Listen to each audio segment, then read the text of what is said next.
Hey, welcome, everybody. It's probably your first week of the playoffs or your playoffs start next week, depending on what league you're in. Either doesn't matter.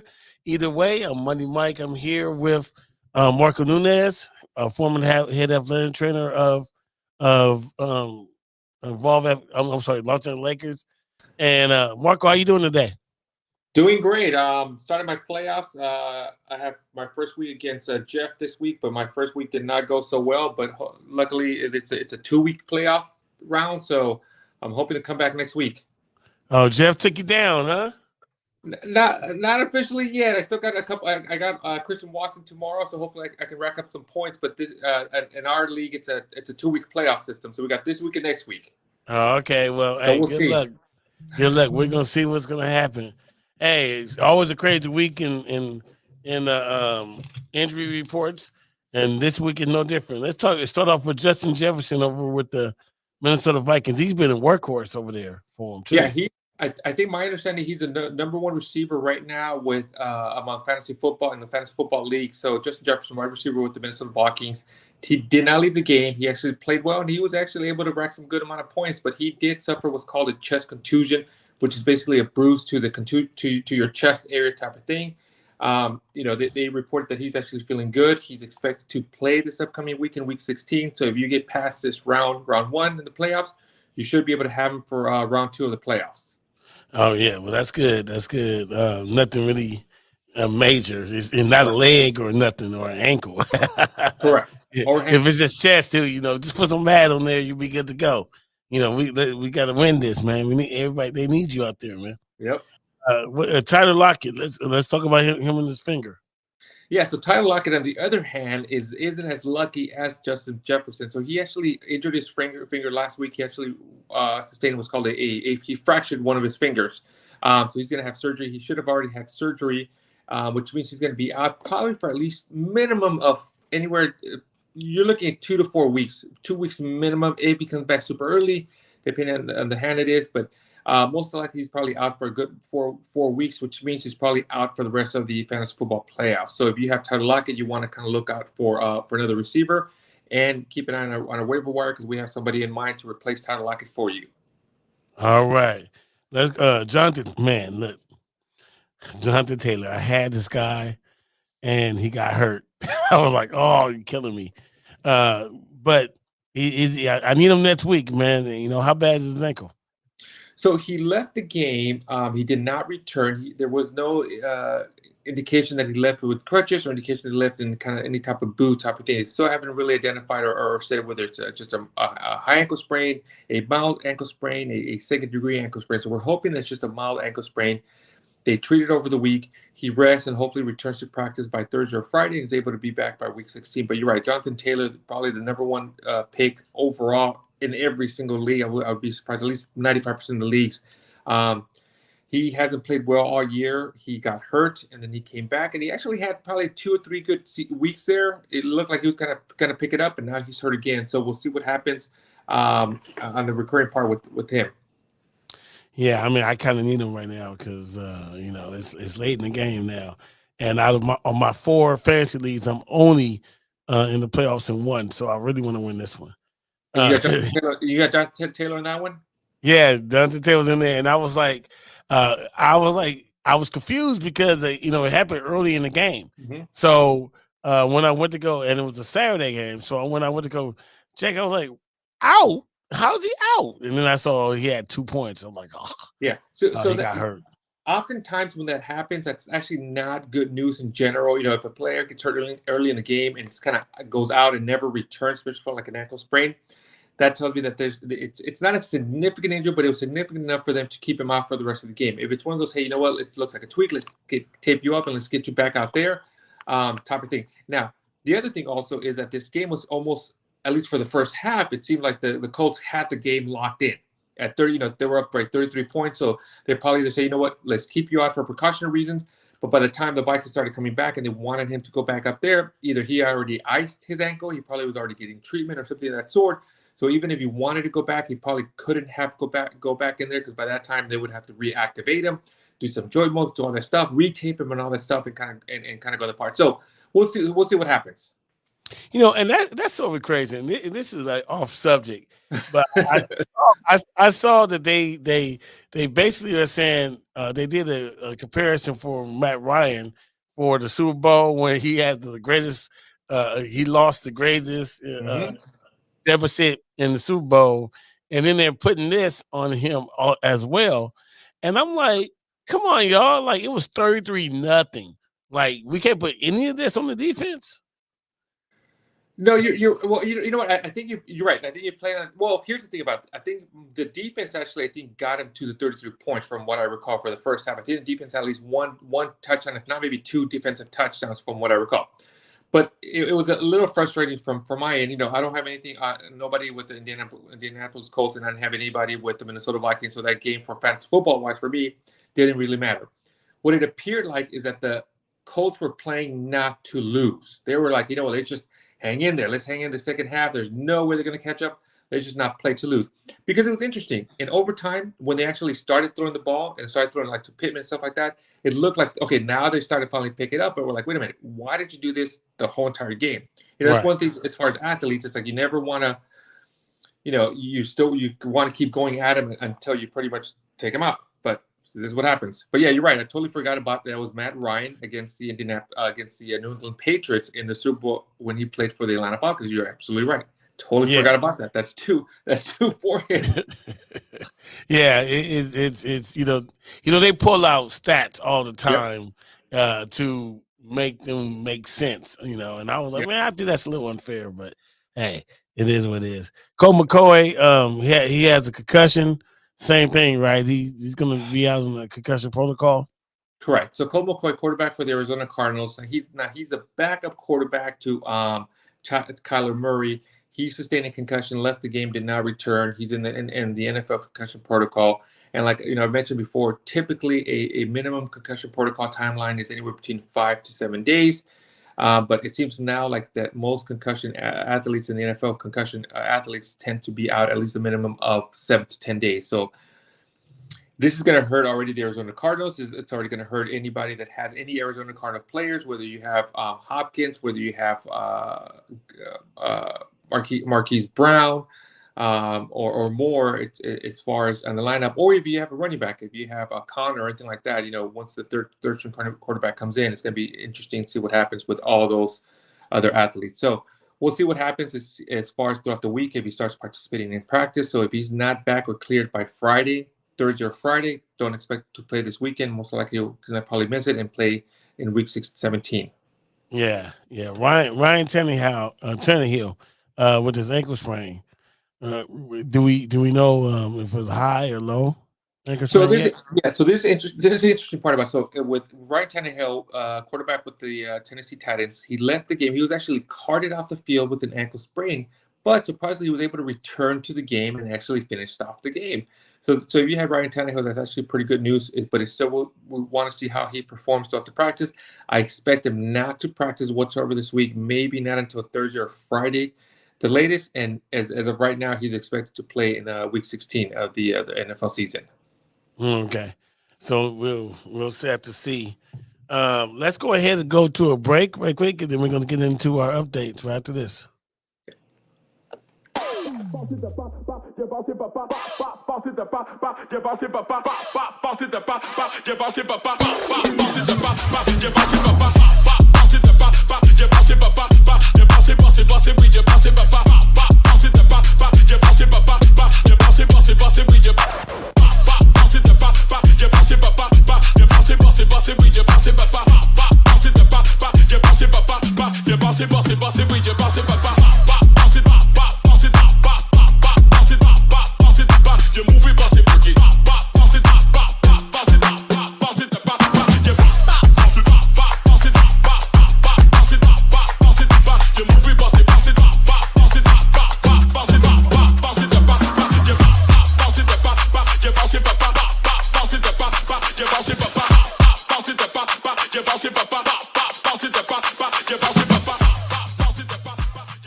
Hi, I'm Renee Spears of the Spears Agency. Do you know why 97% of startups fail? It's because they don't have the proper exposure. So, for the first time ever, Infanity Studios and the Starms Agency have come together to provide you with the Little Guys Big Marketing Package. Now, this is for local Los Angeles businesses who are ready to launch, relaunch, or simply expose their business to grow.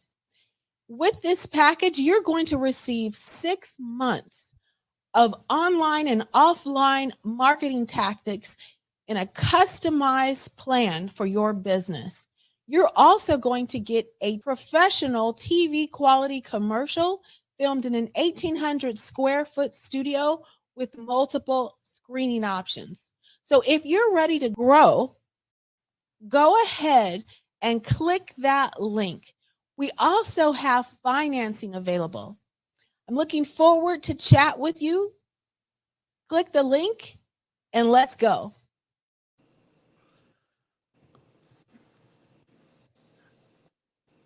And we're back. Welcome back, Michael. Hey, let's go ahead and talk with Kyler Murray. He has his ACL tear. He's pretty much out for the season with that, right?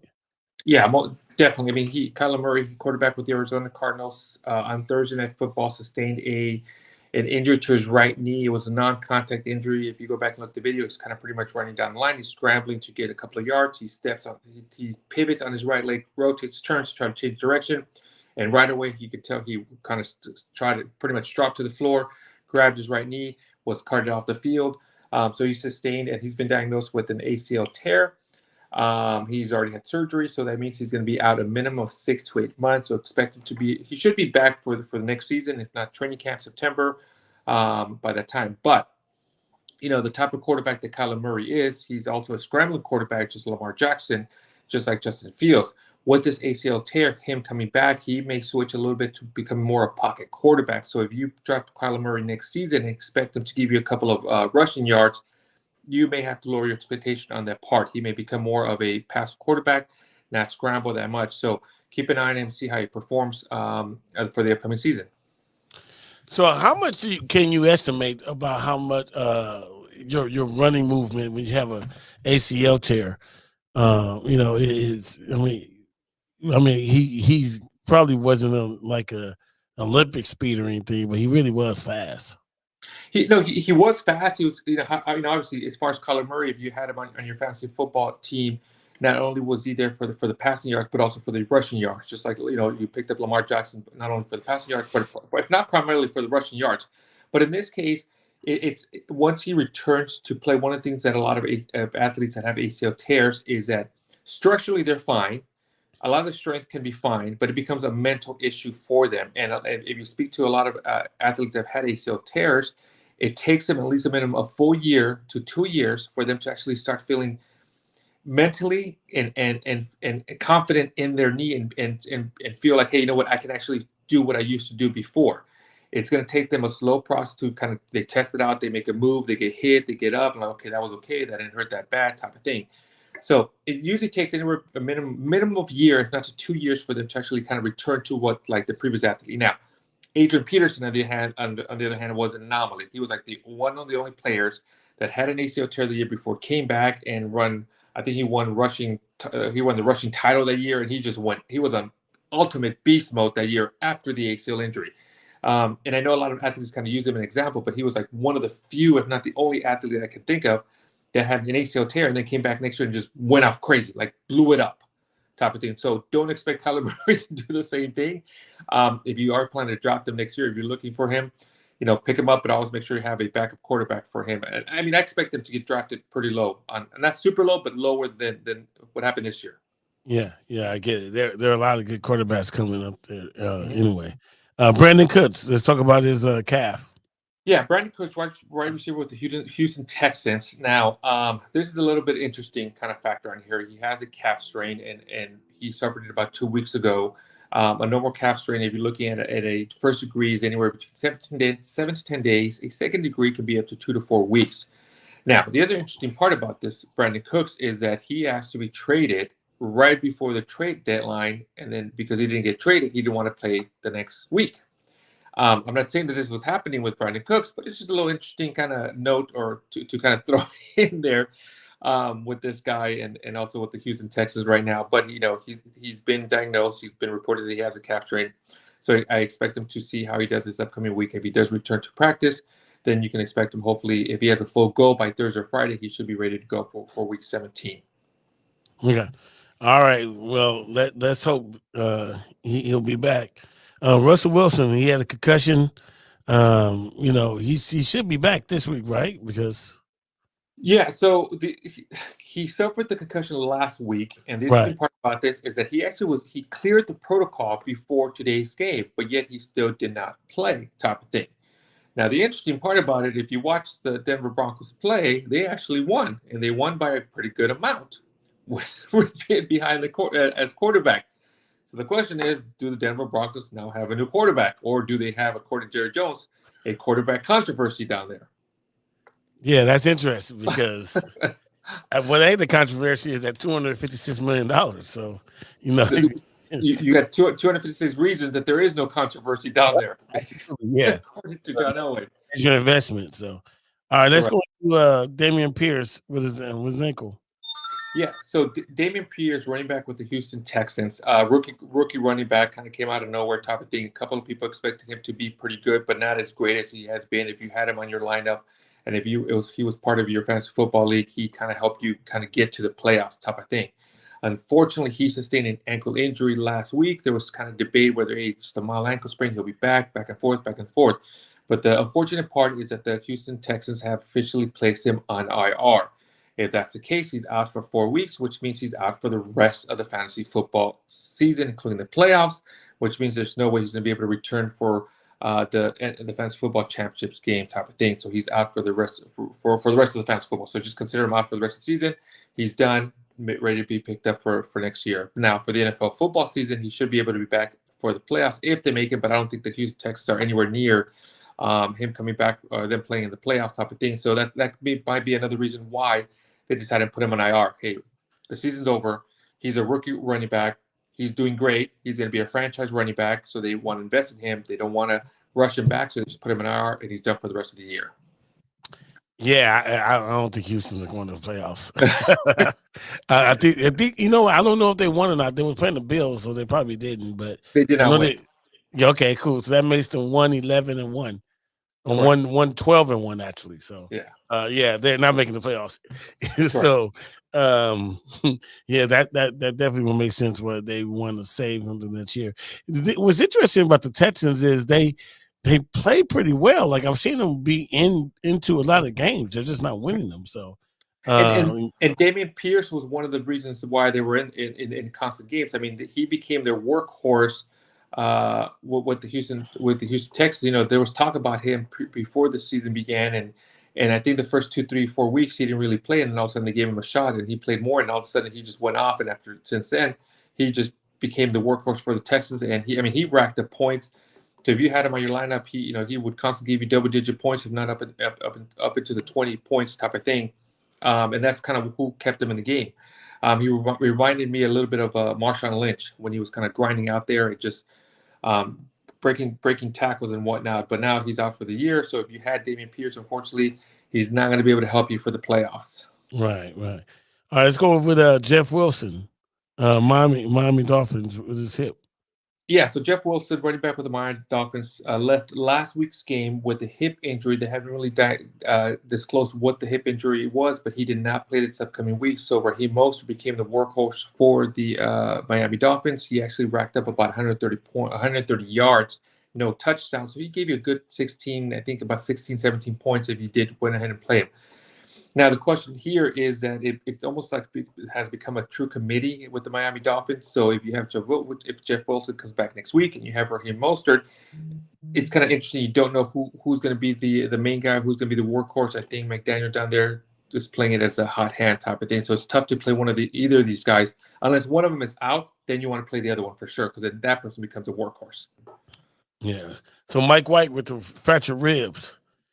Yeah, it's not good for a quarterback. Not good for quarterback. Mike White, as we saw with the San Diego Chargers, Justin Herbert. So Mike White, quarterback with the New York Jets, left last week's game with they categorized as a bruised ribs. He went to the hospital, and they actually diagnosed him with the fractured ribs on that part. The reports are that he's actually feeling pretty good, but the medical staff, as far as precautionary reasons, decided just to kind of keep him out for today's game. And he's basically categorized as week to week. So it's just a matter of seeing how he does throughout the week. So keep an eye on him. Like I said, if he returns to full practice by Thursday and Friday, then you can expect him to be playing in week 17. But if he's not, or he's even limited by Friday, then don't expect to play week 17, maybe perhaps week 18. All right. So he had to be there for the finals. Yep. If somebody has him as a quarterback for the finals, and I kind of highly doubt that, but you never know. You never know. Although Mike White, when he started playing, he racked up points. He was getting you solid 20 he points. was.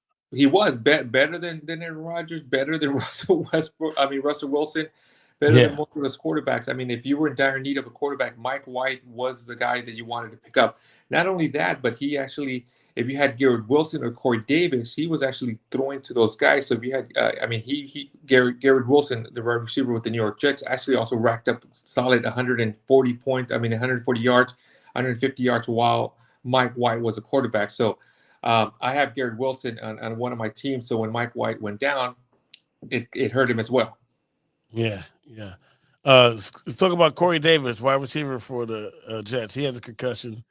Yeah, Same thing. He suffered a concussion last week and is on the NFL concussion protocol. Did not play this week. They ruled him out, so it's just a matter of waiting to see how he does this upcoming week and potentially be able to return for week 17 of the NFL fantasy football season. Same thing for Kenny Pickett. Same thing for Kenny Pickett. Yeah, Pittsburgh Steelers. Trubisky became the quarterback for this past weekend or for week 16 because of that. So it's just a matter of seeing how he progresses throughout the week. If he returns to a full go or he's actually cleared the concussion protocol and returns to a full go by Thursday or Friday, then he should be ready to go for week 17. And as of right now, indications are that he will return. Yeah, we need to get Deebo Samuel back on the field now. Now this is a major thing. I'm guessing he's on your team. Yeah, I need to get him back. I mean, I have him and a Uke, but this one, the one that I have a chance on, he's on my team. Yeah. So Deebo Samuel left last week's game, and a lot of people were speculating that was a pretty much season-ending injury, and the MRI kind of showed positive things. Actually was not as bad as that they anticipated. So he has definitely an ankle sprain. That they categorize as a mild ankle sprain, but he also has an MCL sprain, which is a ligament in the knee.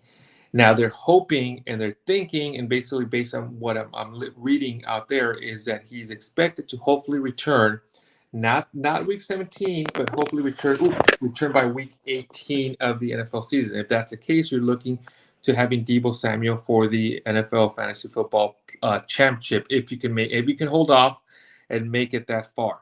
Now that's everybody's kind of crossing their fingers. Doesn't mean he's guaranteed to return, but they're hoping that he can return by week 18. All right, Lamar Jackson with his knee. What's going on with that?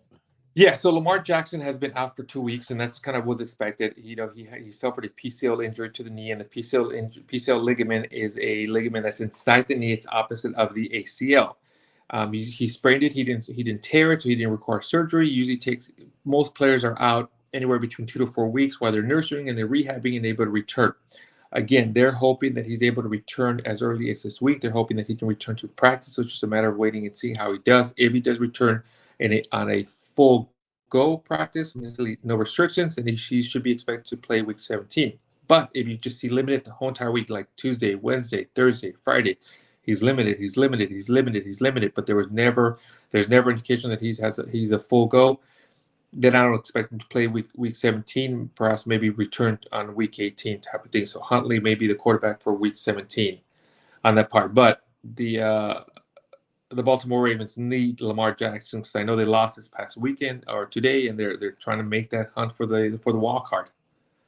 Yeah, and actually he needs to play because he bet on himself. So he may have be a discount if you don't get back on the field.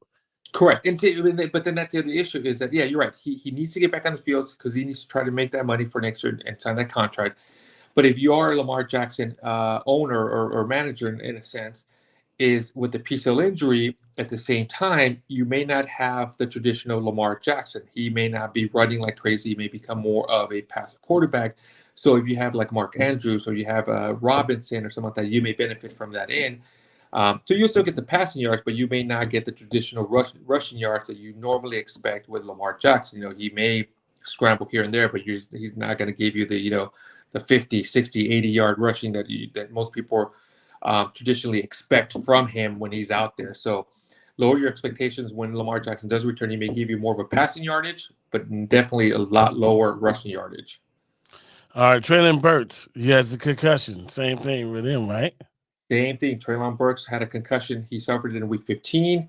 He was limited, but he never cleared the concussion protocol. So I think the Tennessee Titans actually ruled him out as early as Thursday.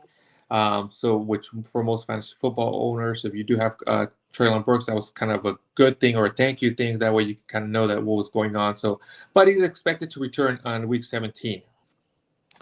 All right. Well, let's talk about our pickups. Who do you have for quarterback?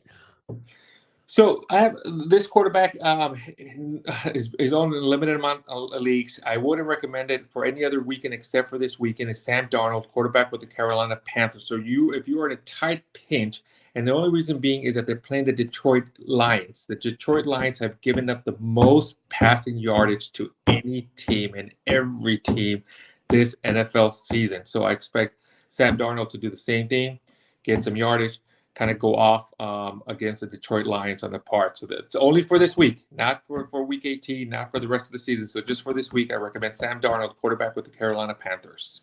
Yeah, because I was surprised about that. Like, Sam Darnold, he hasn't played well at all, but that makes sense. I didn't realize who they was playing. Right. Yeah, it's only because of the matchup. So it's a matchup pickup. Got you. Correct. Got you. All right. Who do you have for your running back? So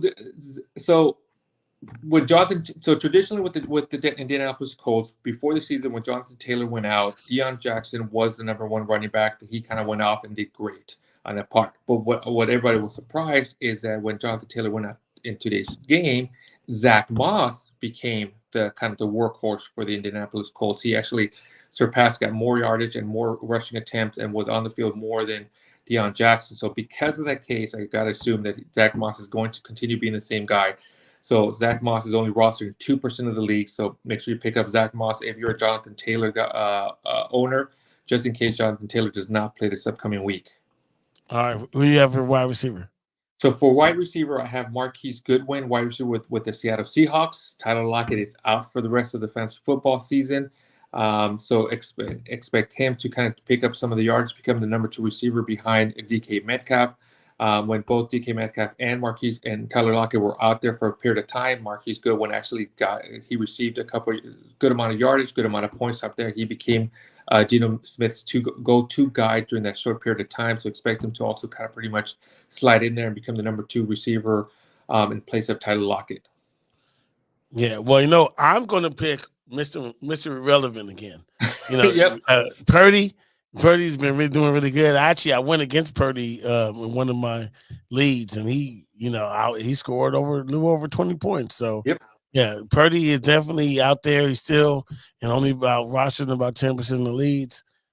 So if you guys need a sleeper, that would be my sleeper because they're playing really well out there. No, I agree with you 100% on Purdy. If Purdy isn't available, and you're right, a lot of people still have not picked him up. And the interesting part about Purdy and the Niners is that Purdy doesn't have to be that star quarterback. All he has to do is just don't mess up the handoff to McCaffrey. Don't mess up the short pass to Ayuk or Deebo, and let them do their thing. That's all you got to do. Right. As long as you can hand off the ball, pass it straight to either Kittle, Ayuk or Deebo, and let them do their thing, type of thing. And I think that's what's been working for them. But yeah, I agree with you. Purdy, if he's out there, definitely pick up Purdy over Sam Darnold. But if you're looking for the matchup for this week, I'd go Sam Darnold. But for this week and the championship, Purdy for sure. All right. Well, hey, I want to be the first to wish everybody out there good luck in the playoffs. Because this is a major thing. I know it's out for money for a lot of them. 2 of my leagues are for money, and I'm trying to win, so I know you guys are too. And Marco, thank you very much, man, for another great waiver wire show with all the injuries. Stay tuned for the Instagram, Twitter, Facebook, on the Waiver Wire podcast, and look for updates during the week. All right. All right, Marco. Thank you, guys. We'll see you next time. Take care. Bye.